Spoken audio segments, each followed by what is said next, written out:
नमस्कार, आप सभी का स्वागत है लेट्स लर्न पे। हम लोग एनसीईआरटी ज्योग्राफी के सीरीज में क्लास 7th को डिस्कस कर रहे थे। 7वें अध्याय तक इसके पहले हम लोगों ने डिस्कस कर लिया है। आज के इस वीडियो में हम लोग 8वें अध्याय के विषय में जो है जानेंगे, चर्चा करेंगे। इसका शीर्षक है मानव पर्यावरण अन्योन्य क्रिया, यानी मानव और पर्यावरण के बीच कैसे जो है ये दोनों आपस में अनेक प्रकार की क्रियाएं करते हैं। दो क्षेत्रों के विषय में मुख्यतः पढ़ेंगे, उष्णकटिबंधीय क्षेत्र के विषय में और उपोष्ण प्रदेश के विषय में। ठीक है, इन दोनों के एक एक उदाहरण होंगे और उनके विषय में पूरी तरह से जानकारी की ली जाएगी कि वहाँ का जलवायु कैसा होता है, वहाँ किस प्रकार के जीव जंतु पाए जाते हैं, कैसे लोग होते हैं, लोग क्या काम करते हैं, किस प्रकार के काम करते हैं, इन सब के विषय में इस अध्याय में हमें पढ़ना है। सबसे पहले बताया जा रहा है कि विश्व में अनेक प्रकार के लोग पाए जाते हैं। जैसे विश्व के विभिन्न हिस्सों में आप जाएंगे तो अलग अलग प्रकार के लोग पाए जाएंगे। जो लोग जो है ठंडे प्रदेश में रह रहे हैं उनका पहनावा, कल्चर, रीति रिवाज अलग होगा, या जो पहाड़ी क्षेत्रों में, पर्वतीय क्षेत्रों में रह रहे हैं, मैदानी क्षेत्रों में रह रहे हैं, इस प्रकार विश्व के विभिन्न क्षेत्रों में अलग अलग प्रकार के लोग रहते हैं, निवास करते हैं। लेकिन उनकी जो मूल ज़रूरतें हैं, मूल आवश्यकताएं हैं, जैसे भोजन, कपड़ा और मकान, कहते हैं ना रोटी कपड़ा और मकान, ये सभी की ज़रूरतें हैं और ये सभी को एक जैसे ही चाहिए। यानी कि सबको रोटी कपड़ा और मकान चाहिए, भोजन कपड़ा और मकान की आवश्यकता होती है।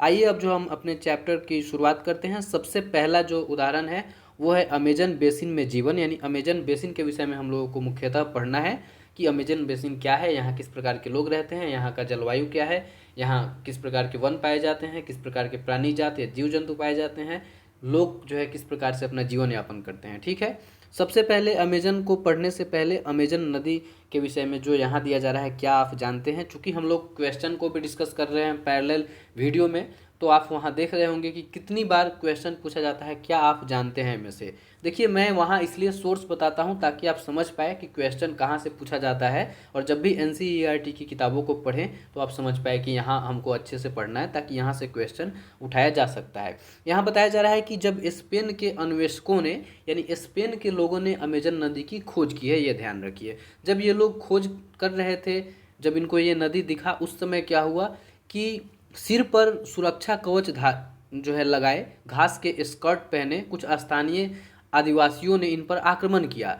ऐसे लोगों को देखकर ये जो स्पेन के अन्वेषक थे, जो खोजकर्ता थे, इनको रोमन साम्राज्य के अमेजोन्स नामक महिला योद्धाओं की याद आ गई, और उसी अमेजोन्स नामक महिला योद्धाओं के नाम पर इस नदी का या इस क्षेत्र का इन्होंने अमेजन जो है नाम रखा। ठीक है, ये ध्यान रखिएगा। अमेजोन्स नामक महिला योद्धा किस चीज़ से संबंधित है? प्राचीन रोमन साम्राज्य से। ये कहाँ के लोगों ने इस नदी की खोज की है? तो स्पेन के अन्वेषकों ने, ये ध्यान रखिएगा। ठीक है, अब आइए हम लोग अमेजन बेसिन के विषय में पढ़ते हैं। मुख्यतः हम लोग जो है यहाँ मैप में देखेंगे और मैं बताते जाऊँगा अपने तरीके से।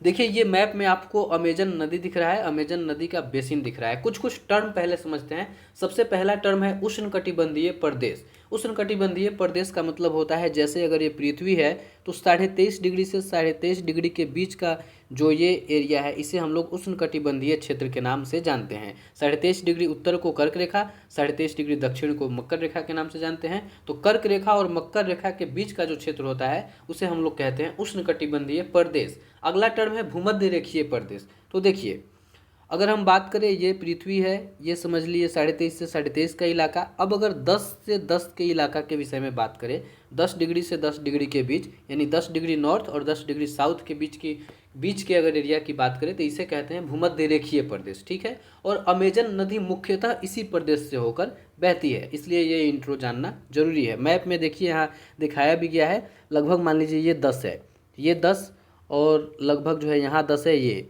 देख रहे हैं, इसके बीच में ही लगभग पूरे अमेजन नदी का बेसिन है। तो आप कह सकते हैं कि अमेजन नदी भूमध्य रेखीय प्रदेश से होकर बहती है। ठीक है, चलिए, अमेजन नदी के बहने की दिशा को आप समझेंगे तो पश्चिम से या पश्चिम में पर्वतों से निकल रही है और उसके बाद पूर्व में अंध महासागर में जाकर मिल जाती है, गिर जाती है। अगला टर्म है मुहाना। देखिए, मुहाना उसे कहते हैं जब नदी, मतलब वैसा स्थान जहाँ नदी किसी अन्य जल राशि में मिलती हो, यानी कि नदी अगर समुद्र में या महासागर में जिस जगह पे मिल रही है उस जगह को कहेंगे मुहाना। ठीक है, अमेजन नदी क्या करती है? अपने सहायक नदियों के साथ मिलकर अपने बेसिन का निर्माण करती है। यानी कि ये जो इलाका आपको दिख रहा है, ये सिर्फ अमेजन नदी नहीं है बल्कि इसके सहायक नदियाँ भी इसमें शामिल हैं। ठीक, अब ये जो अमेजन नदी बेसिन का निर्माण कर रही है, ये जो क्षेत्र आपको दिख रहा है, इसमें दक्षिण अमेरिका के कुछ देश आ रहे हैं, जैसे Brazil, Peru, Bolivia, Ecuador, Colombia, Venezuela. ये सारे प्रश्न पूछे जाते हैं, इसको ध्यान रखिएगा, बुक में ऊपर लिखा भी गया है। अब हम लोग बात करते हैं अमेजन नदी का ये जो बेसिन का क्षेत्र है, इसे अब आप लोग देख लीजिए। हम आगे बढ़ेंगे, आगे जो जो चीज़ें दी गई है उसे हम लोग पढ़ेंगे, चूँकि एक बार मैप को आप माइंड में रखिएगा कि कहाँ है दक्षिण अमेरिका में। आगे बढ़ते हैं, देखिए आगे यहाँ के जलवायु के विषय में दिया जा रहा है। अब हम लोग यहाँ के जलवायु के विषय में पढ़ेंगे कि अमेजन नदी का बेसिन का जो क्षेत्र है, वहाँ का जलवायु अब आप सोच सकते हैं कहाँ है, उष्णकटिबंधीय क्षेत्र में 10 से 10 के बीच, यानी भूमध्य रेखा के बिल्कुल ही आसपास, विषुववृत्त के बिल्कुल आसपास। यहाँ हमेशा ही गर्म और नम जलवायु होगा। यहाँ गर्म और नम जलवायु होने के कारण प्रतिदिन वर्षा। अब चूंकि गर्मी बहुत ज़्यादा है तो यहाँ की जो वायु है अपने आप में हमेशा जलवाष्प को धारण किए हुए रहेगी, तो हमेशा चिपचिपा सा मौसम बना रहेगा। यही यहाँ के जलवायु की विशेषता है। आगे हम लोग वर्षा वन के विषय में पढ़ते हैं कि यहाँ जो वन है वो किस प्रकार का है। तो आप जानते ही हैं, जहाँ बहुत अधिक वर्षा हो, गर्म मौसम हो, वहाँ वर्षा वन होगा। वर्षा वन कहने का मतलब है कि बहुत ही सघन वन, इतना सघन कि सूर्य का प्रकाश जो है पृथ्वी तक नहीं पहुँच पाए। अब जब सूर्य का प्रकाश धरातल तक, पृथ्वी के धरातल तक नहीं पहुंच रहा है, तो जनरल सी बात है कि यहाँ किस प्रकार की वनस्पति पनप सकती है, जिसे छाया में बढ़ने की क्षमता हो। इस प्रकार के कुछ परजीवी पौधों का नाम भी बताया जा रहा है कि आर्किड और ब्रोमिलॉइड जैसे पौधे जो हैं यहाँ नॉर्मली पाए जाते हैं, क्योंकि ये परजीवी पौधे हैं और ये छाया में भी उपज सकते हैं। ठीक है, आगे बढ़ते हैं। ब्रोमिलॉइड के विषय में बताया जा रहा है कि ब्रोमिलॉइड जो है एक विशेष प्रकार का पौधा है जो अपने पत्तियों में जल को सिंचित रखता है। मेढक जैसे प्राणी इन जल के पॉकेट का उपयोग अंडा देने के लिए करते हैं। इसे भी ध्यान रखिएगा कि ब्रोमिलॉइड अपने पत्ती में जल सिंचित रखता है, मेढक जैसे कुछ प्राणी उसी जल में जाकर अपना अंडा दे देते हैं। ठीक, चलिए अब जो है इस वर्षा वन में इतनी सारी विविधता है, आप देख रहे हैं इतना घना है, तो यहाँ प्राणी जात की भी विविधता होगी। टुक्कन, गुंजन, रंगीन पंख वाले, बड़ी चोंच वाले अनेक प्रकार के, मतलब अनेक प्रजाति के पक्षी यहाँ पाए जाते हैं, जो भारत में नहीं पाए जाते या भारत में पाए जाने वाले पक्षियों से बिल्कुल ही अलग है। इसके बाद बताया जा रहा है बंदर, स्लॉथ, चींटी खाने वाले टैपीड, इस प्रकार के जीव जंतु कह रहा हूँ, जानवर नॉर्मली यहाँ पाए जाते हैं। इसके साथ साथ सांप और सरीसृप के कुछ प्रजातियों के विषय में बताया जा रहा है, जैसे मगरमच्छ, सांप, अजगर, एनाकोंडा, बोआ, ऐसे कुछ जो है प्रजाति के सरीसृप और सांप पाए जाते हैं। इसके साथ ही कीड़े मकोड़े भी अनेक प्रकार के पाए जाते हैं। अनेक मछलियों के साथ पिरान्या मछली का नाम आपने सुना होगा, जो मांस खाती है, ये पिरान्या मछली भी यहाँ पाई जाती है। इस प्रकार हम देखते हैं कि अमेजन बेसिन का जो वर्षा वन है या फिर अमेजन बेसिन का जो क्षेत्र है, यहाँ जीवों की बहुत अधिक विविधता है। विविधता होगी ही, जहाँ ये इतने घने वन हैं, जल हैं, नदी है, वहाँ हर चीज़ की विविधता होगी। आगे बढ़ते हैं, आगे देखते हैं कौन सा टॉपिक है। अब है वर्षा वन के निवासी, कि यहाँ के निवासी कैसे होते हैं, यहाँ के लोग कैसे होते हैं। देखिए यहाँ के लोग नॉर्मली वनों को साफ करके रहते हैं और कृषि करते हैं। ठीक है, पुरुष के विषय में बताया जा रहा है कि पुरुष शिकार करते हैं, मछली पकड़ते हैं। महिलाओं का मुख्य काम है वह फसल सुरक्षा करती है, फसलों का ध्यान रखती है। चूँकि क्या होता है कि मछली पकड़ना या शिकार करना बहुत ही ऑथेंटिक नहीं है, ज़रूरी नहीं कि हमेशा उससे आपको जो है भोजन मिल ही जाए, इसलिए लोग यहाँ फसल भी उगाते हैं। मुख्यतः यहाँ बताया जा रहा है टेपियोका, अनानास, शकरकंद, इस प्रकार के जो है फसल उगाए जाते हैं।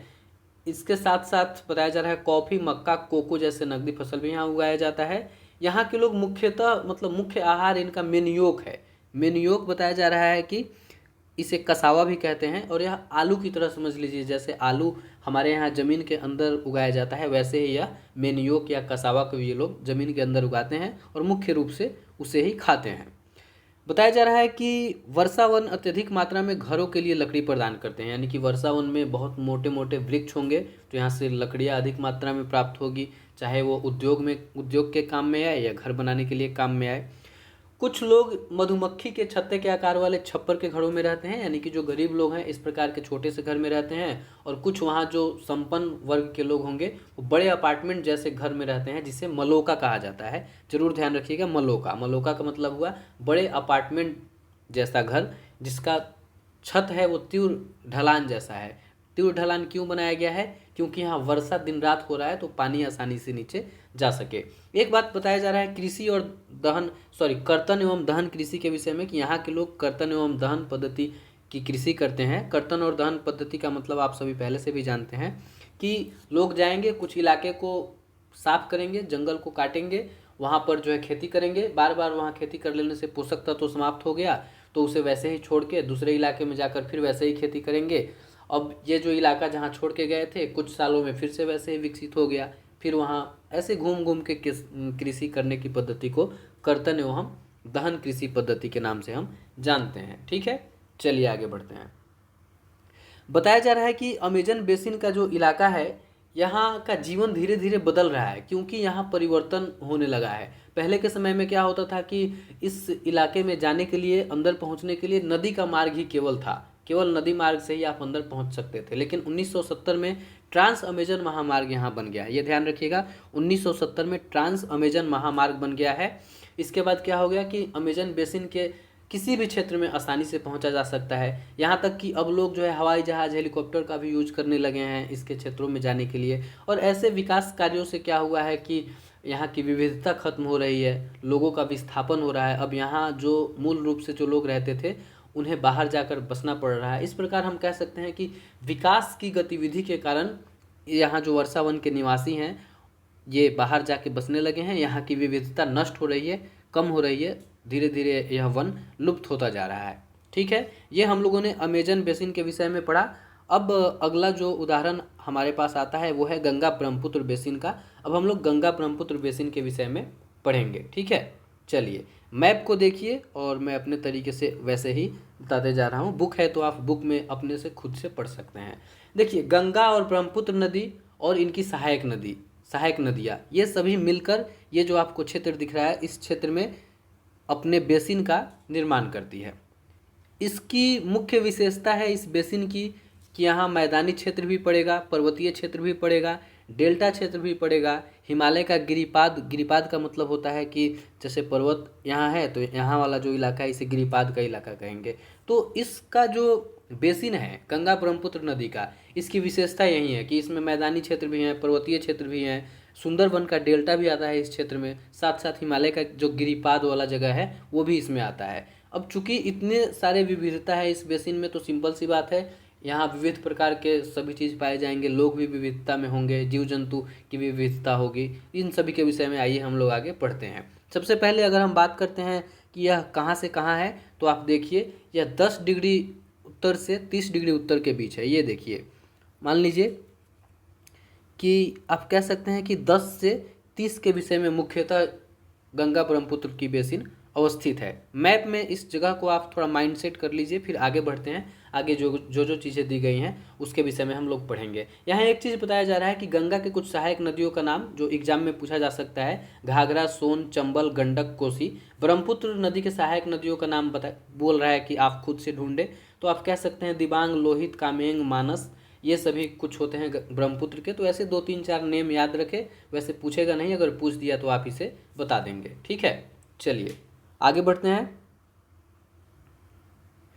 बताया जा रहा है कि इस बेसिन में अगर हम बात करें मैदानी क्षेत्रों की तो मैदानी क्षेत्रों में अनेक चाप झील है। चाप झील के विषय में हम लोग पहले के अध्याय में पढ़ चुके हैं कि जब नदियाँ मैदानी क्षेत्र में जो है इन करती है, घुसती हैं, तो वह यूं मोड़दार रूप से चलने लगती है और ऐसे चलते चलते कभी क्या होता है कि अपना मार्ग बदलती हैं तो ये वाला ऐसे ही छूट जाता है और चाप झील का निर्माण होता है। इस प्रकार जो मैदानी इलाका है, सबसे पहले ये ध्यान रखिए कि बेसिन में, गंगा ब्रह्मपुत्र के बेसिन में मैदानी इलाके के साथ साथ पर्वतीय इलाका, डेल्टाई क्षेत्र, गिरिपाद क्षेत्र, ये सभी हैं। तो सबसे पहले हम बात कर रहे हैं मैदानी इलाके की। तो मैदानी इलाके में अनेक तरह के चाप झील पाए जाते हैं। चाप झील मैदानी इलाके में ही इसलिए पाए जाते हैं क्योंकि नदियाँ जब मैदानी क्षेत्र में आती हैं तो वह अपना मार्ग ऐसा बना लेती है और यहाँ पे कभी कभी चाप झील छूट जाता है। ठीक है, अगले अगर डेटा की बात करें, यहाँ के जलवायु के विषय में बात करें तो इस बेसिन की जलवायु मुख्यतः मानसूनी है। मानसूनी का मतलब होता है कि लगभग मध्य जून से मध्य सितंबर तक यहाँ वर्षा होगी। ग्रीष्म ऋतु में यहाँ गर्मी होगा और शीत ऋतु में ठंडी। अगर इस बेसिन के हम पर्वतीय, मैदानी और डेल्टा क्षेत्रों की बात करें तो मैदानी जो इलाका है वहाँ बसने के लिए अनुकूल जगह है। बाकी जो पर्वतीय और डेल्टाई क्षेत्र है वहाँ पर्वतीय क्षेत्रों में तो बहुत ही कम लोग बसते होंगे, डेल्टाई क्षेत्रों में तो खैर लोग निवास करते ही नहीं है, या फिर बहुत ही कम जो उस प्रकार के लोग होंगे। मैदानी इलाका में लोग बहुत ज़्यादा इसलिए बसते हैं क्योंकि वहाँ की मिट्टी उपजाऊ है, लोग वहाँ अधिक मात्रा में कृषि कर सकते हैं। इसलिए यहाँ बताया जा रहा है कि मैदानी इलाके में जनसंख्या घनत्व बहुत ही अधिक है। जनसंख्या घनत्व का मतलब है 1 वर्ग किलोमीटर में कितने लोग रह रहे हैं, उसे ही जनसंख्या घनत्व कहा जाता है। यहाँ आपसे प्रश्न पूछा जा रहा है कि ब्रह्मपुत्र नदी को विभिन्न स्थानों पर किस किस नामों से जाना जाता है। ब्रह्मपुत्र नदी को बांग्लादेश में जमुना के नाम से, तिब्बत में सांगपो के नाम से, अरुणाचल प्रदेश में डीह के नाम से, असम में दिहांग के नाम से जाना जाता है। अगर आप नोट करना चाहे तो नोट कर ले, ठीक है। अब अगर बात करते हैं यहाँ के कृषि की, मैदानी इलाके में जो लोग बसते हैं कृषि करते हैं तो वे मुख्यतः धान फसल उगाते हैं। धान के साथ साथ वो गेहूँ, मक्का, ज्वार, चना, बाजरा ये सब भी उगाते हैं। गन्ना तथा जूट जैसे नकदी फसल भी उगाते हैं, लेकिन मुख्य रूप से धान उगाते हैं। मुख्य रूप से धान क्यों? धान जो फसल है उसे उगाने के लिए अत्यधिक पानी की आवश्यकता पड़ती है, और चूंकि ये मैदानी इलाका नदी के किनारे है, नदी का बेसिन है, तो यहाँ पानी की कमी नहीं है, तो धान की खेती बहुत ही अच्छे स्तर पर यहाँ पे की जाती है, ठीक है।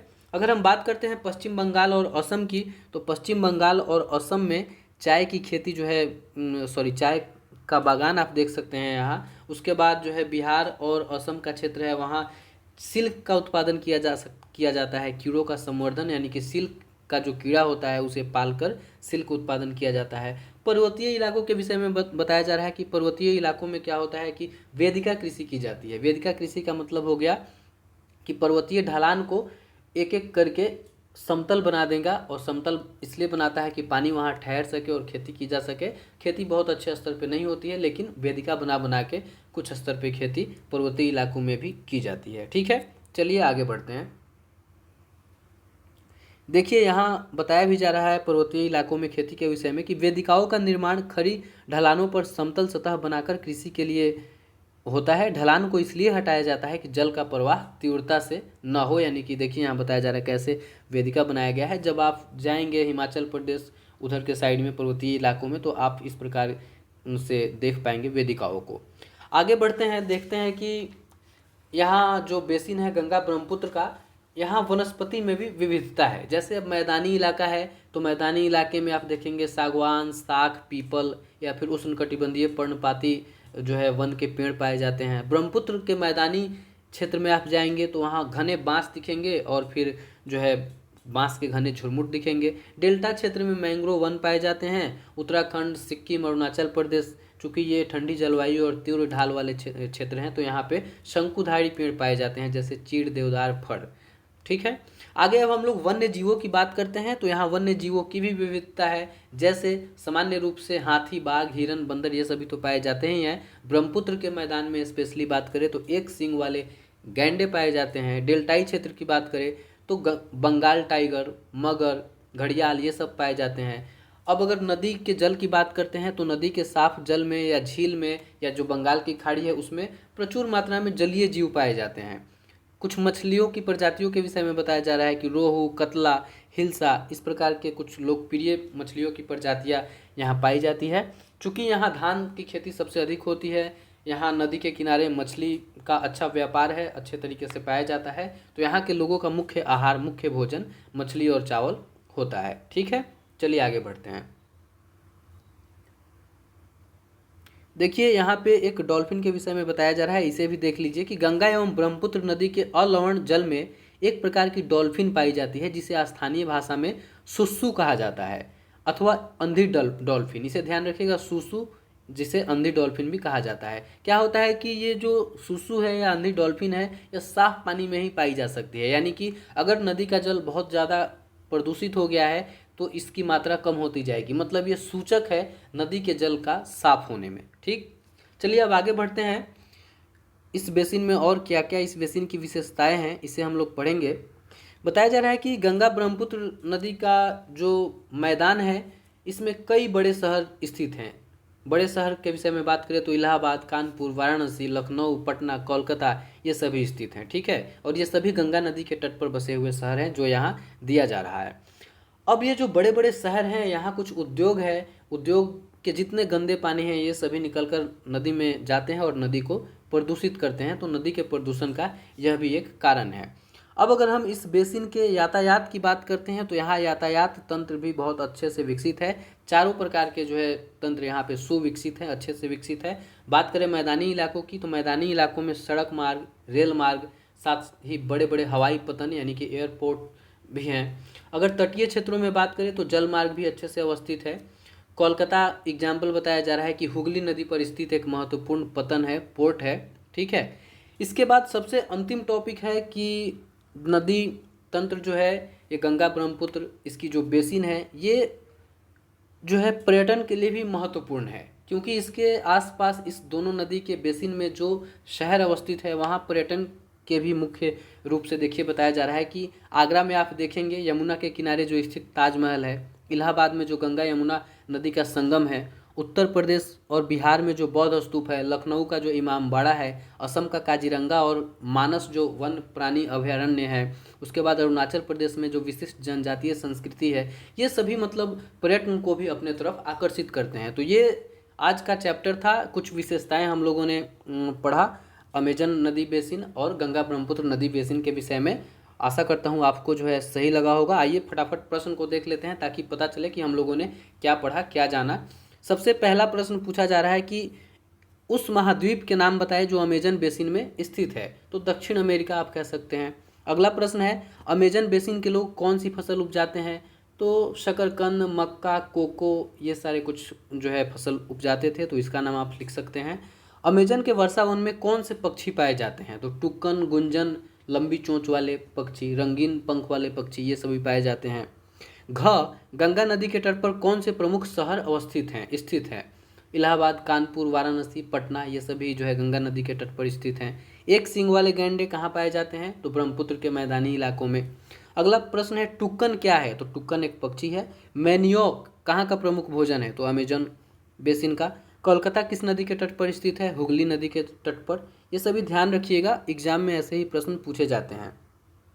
देवदार एवं फर किस प्रकार के वृक्ष हैं। तो शंकुधारी वृक्ष। बंगाल टाइगर कहाँ मिलते हैं। तो यह डेल्टा क्षेत्रों में मिलते हैं। अगला है मिलान करने के लिए बताया जा रहा है। देखिए थोड़ा सा मिलान भी कर लेते हैं। सबसे पहले सूती कपड़े को, तो कपड़ा आप कह सकते हैं रेशम के कीट पालन से मिला सकते हैं। मलोका का मतलब है मलोका का ढालू छत होता था, तो आप ढालू छत से मिला दीजिए। पिरान्या एक मछली है, मत्स्य है, तो इसे मत्स्य से मिला दीजिए। रेशम कीट, यहाँ रेशम कीट को आप जो है रेशम कीट पालन से मिला सकते हैं। सूती कपड़े को आप चाहे तो मिला सकते हैं गंगा के मैदान या वाराणसी के क्षेत्र में सूती कपड़े का उत्पादन, कपास का उत्पादन होता होगा, तो उससे मिला दीजिए। काजीरंगा को आप मिला सकते हैं असम से। ठीक है, अब है कारण बताने के लिए कि वर्षा वन लुप्त होते जा रहे हैं, क्यों।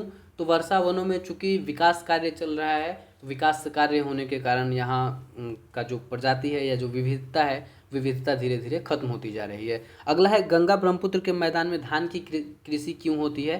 धान की खेती इसलिए होती है क्योंकि धान के लिए अत्यधिक जल की आवश्यकता होती है, और यह जो मैदानी इलाका है इसके आसपास जल की पूर्ति हो जाती है, नदी अवस्थित है, इसलिए यहाँ धान की खेती अत्यधिक मात्रा में की जाती है।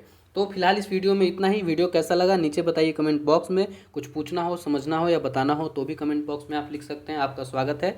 जो लाइक करके जाइएगा, और नए हैं तो चैनल को सब्सक्राइब कर लीजिए, और साथ ही एक दो जगह शेयर जरूर कीजिएगा। धन्यवाद, मिलते हैं अगले वीडियो में।